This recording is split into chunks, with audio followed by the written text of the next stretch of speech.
नमस्कार, आप सभी का स्वागत है हमारे YouTube चैनल एक कहानी पर। दोस्तों, आज की कहानी है अम्मा जी, बेटा पैसा कमाने की मशीन नहीं है, वो भी इंसान है। पवन अपने कमरे में परेशान होकर टहल रहा था कि तभी उसकी पत्नी सुजाता की आंखें खुल गई। पवन को इस तरह कमरे में टहलते देखकर वो भी उठ बैठी। घड़ी की तरफ देखा तो रात के 2 बज रहे थे। इस समय पवन इतना परेशान होकर कमरे में टहल रहा है, ये सोचकर सुजाता को बड़ी हैरानी हुई। जबकि दिन भर में पवन ने बिल्कुल भी आराम नहीं किया था। जब से बहन रुक्मणी की बेटी की शादी पक्की हुई है, तब से एक पैर पर काम में लगा हुआ है।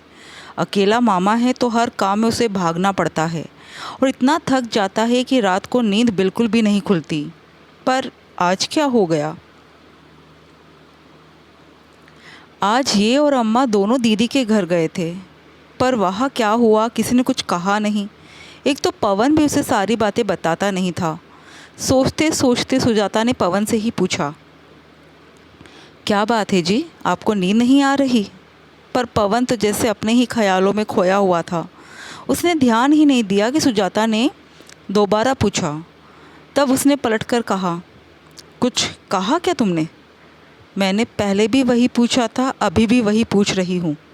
आपको नींद नहीं आ रही है? आखिर बात क्या है? उसकी बात सुनकर पवन हल्का सा मुस्कुरा दिया और बोला, कुछ भी तो नहीं, बस नींद नहीं आ रही। तुम सो जाओ, तुम भी दिन भर की थकी हुई हो।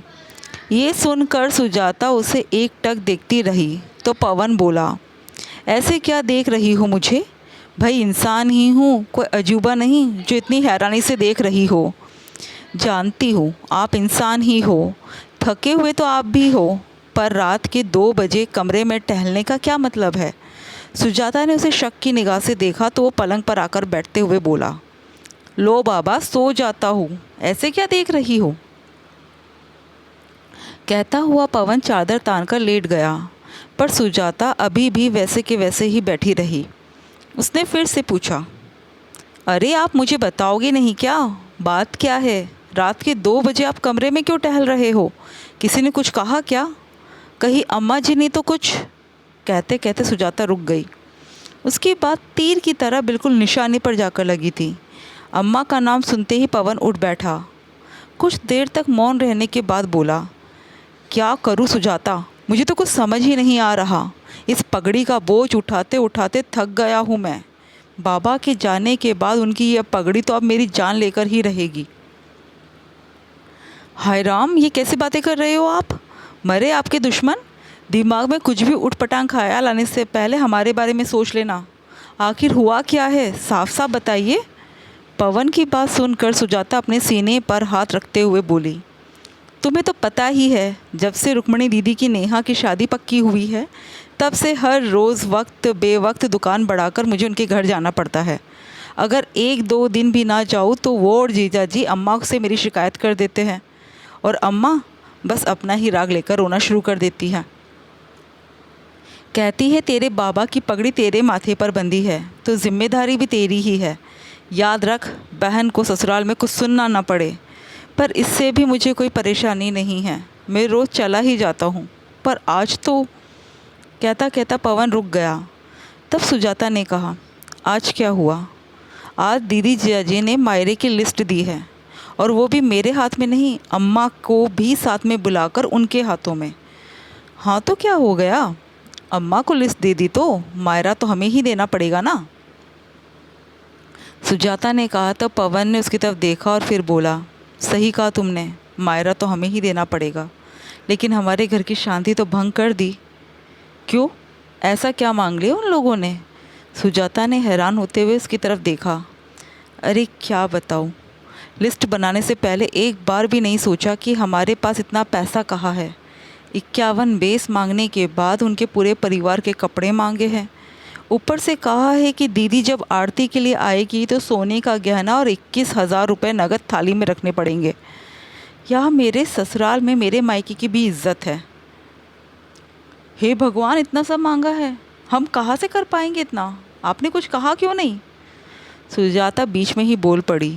उसकी बात सुनकर पवन बोला, मैंने भी कहा था, कि इतना कुछ हम नहीं कर पाएंगे, पर दीदी ने तो अम्मा को इमोशनल ब्लैकमेल करना शुरू कर दिया।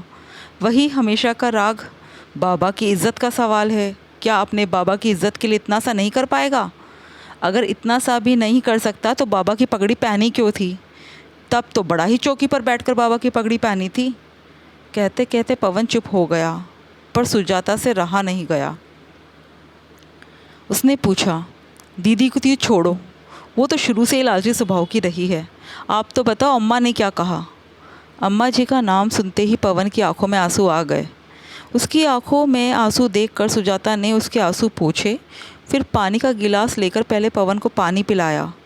पानी पीकर गिलास रखते ही पवन बोला, इस बात का ही तो दुख है कि अम्मा हमेशा अपनी बेटी का ही पक्ष लेती है। कह रही थी कि अपने बाबा की इज़्ज़त के लिए इतना सा भी नहीं कर सकता क्या? आखिर तूने बाबा की पगड़ी पहनी है, उनकी जिम्मेदारियों को तूने अपने कंधे पर लिया है, तो अब ये तेरी जिम्मेदारी है कि तेरी बहन का मान सम्मान उसके ससुराल में रह जाए।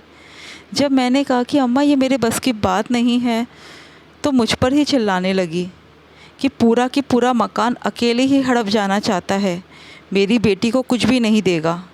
कहते कहते पवन फिर रो ही दिया। अब तुम ही बताओ सुजाता, मैं क्या करूं? थक गया हूं मैं इन सब से। मेरा भी परिवार है, बच्चे हैं, कमाई का ज़रिया सिर्फ वो एक दुकान है जिससे घर खर्च, बच्चों की पढ़ाई चलती है। वो भी कई बार दीदी जीजाजी के सामने पेश होने के चक्कर में बंद रहती है। उनकी जी हुजूरी ना करूं तो अम्मा खाना दुश्वार कर देती है। अकेला भाई है, अपनी बहन पर ध्यान नहीं देता। बाबा की पगड़ी क्या लेने के लिए पहनी थी? दीदी जियाजी को हर तीज त्यौहार पर अम्मा एक से बढ़कर एक सामान देती है, पर क्या अम्मा को नहीं दिखता कि उनका बेटा हर त्यौहार पे पुराने कपड़े पहनता है? मेरी चप्पल तक कई बार घिसी हुई होती है। आखिरी बार मैं अपने परिवार के साथ कहाँ घूमने गया था, मुझे तो ये भी याद नहीं है। मेरे लिए तो कोई नहीं सोचता। बेटा हूँ तो क्या जिम्मेदारियों के बोझ तले दबकर जान दे दूँ? कभी बेटों के बारे में कोई नहीं सोचता। थक गया हूँ मैं इन सब से। लेकिन इस बार सुजाता ने पवन को रोने से रोका नहीं। आखिर जब मन का मवाद निकल गया तो पवन शांतिपूर्वक सो गया, पर सुजाता के आंखों से नींद कोसों दूर थी। आखिर अपने पति को अपने सामने रोता देखकर भला किस पत्नी को अच्छा लगेगा? पवन किस दौर से गुजर रहा था ये देखकर सुजाता को भी आत्मग्लानि होने लगी। वो पत्नी होकर भी ये बात नहीं समझ पाई। अपनी तरफ से पवन पूरी कोशिश कर रहा था, मेहनत भी खूब करता था, हालांकि इतना कमा लेता था कि परिवार की ज़रूरतों को पूरा कर पाए, पर आए दिन के ऊपर के खर्चे उसे तोड़ कर रख देते थे। आखिर मध्यम वर्ग की भी एक सीमा होती है।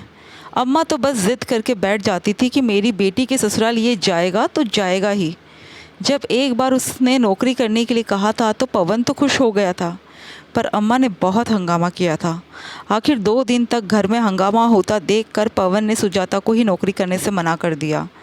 पर आज पवन की हालत उससे देखी नहीं जा रही थी। आखिर पवन के पीछे ही तो वो इस घर में है। अगर पवन को ही कुछ हो गया तो? अगर वो उसका ही साथ नहीं दे पाई तो भला किसका साथ देगी? उसने ठान लिया कि अब वो अम्मा से बात कर कर ही रहेगी। दूसरे दिन सुजाता उठी और अपने घर का काम फटाफट निपटाने लगी। आज तो उसने नाश्ते के साथ ही दोपहर का खाना भी तैयार कर दिया। अभी सब नाश्ता कर ही रहे थे कि इतने में सुजाता तैयार होकर आ गई। उसे देखकर अम्मा जी बोली, बहू तुमने बताया नहीं, तुम कहीं जा रही हो? सुजाता ने अम्मा जी की तरफ देखकर कहा, हाँ अम्मा जी, मैं पास वाली सुशीला भाभी के घर जा रही हूँ। उन्होंने उस दिन कहा था ना कि उन्हें एक्सपोर्ट के सामान को पैक करने के लिए महिलाओं की ज़रूरत है। मैंने सुबह ही उनसे बात की तो उन्होंने मुझे आने के लिए हाँ कर दी। बस वही जा रही हूँ। दोपहर का खाना तैयार कर दिया है, आप अपने आप लेकर खा लेना। बच्चे जब स्कूल से आएंगे तो अपने आप लेकर ही खा लेंगे। मैं शाम को 5 बजे तक घर वापस आ जाऊँगी। उसकी बात सुनते ही पवन का हाथ जहाँ था वही की वही रुक गया। वही अम्मा गुस्से से उसकी तरफ देखने लगी। किससे पूछ के तूने ये निर्णय लिया? इसमें पूछना क्या है अम्मा जी, अभी घर की ज़रूरत है, नौकरी तो करनी ही पड़ेगी, सुजाता ने सपाट शब्दों में कहा। उसकी बात सुनकर अम्मा ने पवन की तरफ देखकर कहा, ये क्या बोल रही है? तू कुछ कहता क्यों नहीं? तुझे पता है ना कि मुझे बहू का घर के बाहर जाके कमाना अच्छा नहीं लगता, और फिर ये चली जाएगी तो घर का काम कौन करेगा? मुझसे तो इस उम्र में ये सब नहीं होता। लेकिन इस बार पवन ने कहा, पर मुझे कोई परेशानी नहीं है अम्मा। अगर सुजाता बाहर जाकर 2 पैसे कमाना चाहती है तो कमा लेने दो, कम से कम मुझे 2 पैसों का ही सहारा लगेगा। और रही बात घर के काम की तो हम दोनों पति पत्नी मिलजुल कर लेंगे।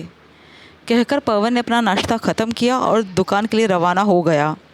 वही सुजाता अपना बैग लेकर बाहर आई तो अम्मा उससे बोली, खबरदार घर के बाहर कदम रखा तो, अभी तो मैं ज़िंदा बैठी हूँ, मेरी इजाज़त के बगैर घर के बाहर नहीं जाएगी तू।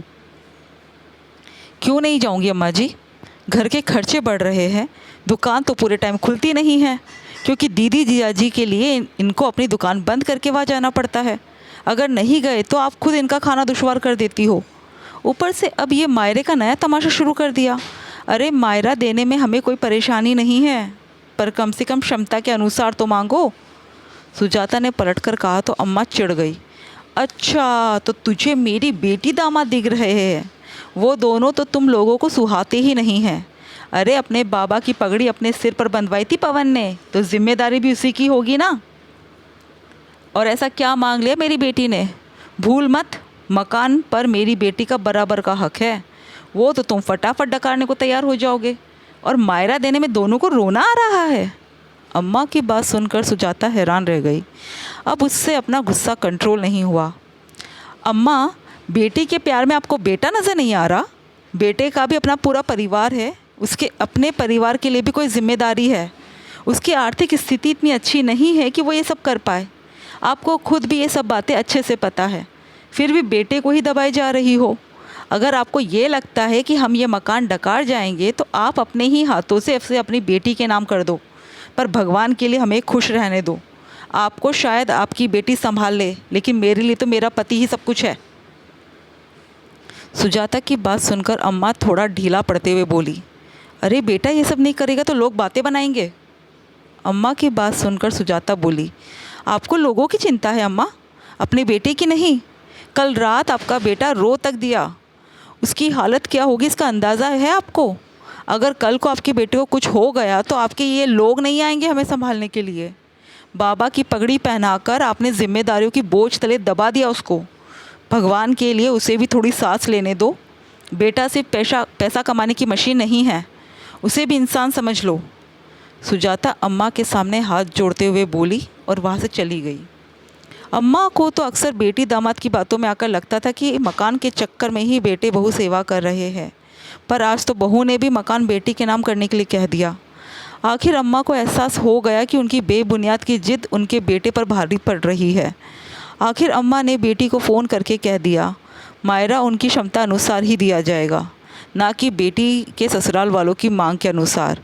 आखिर उन्हें भी अपना घर देखना है।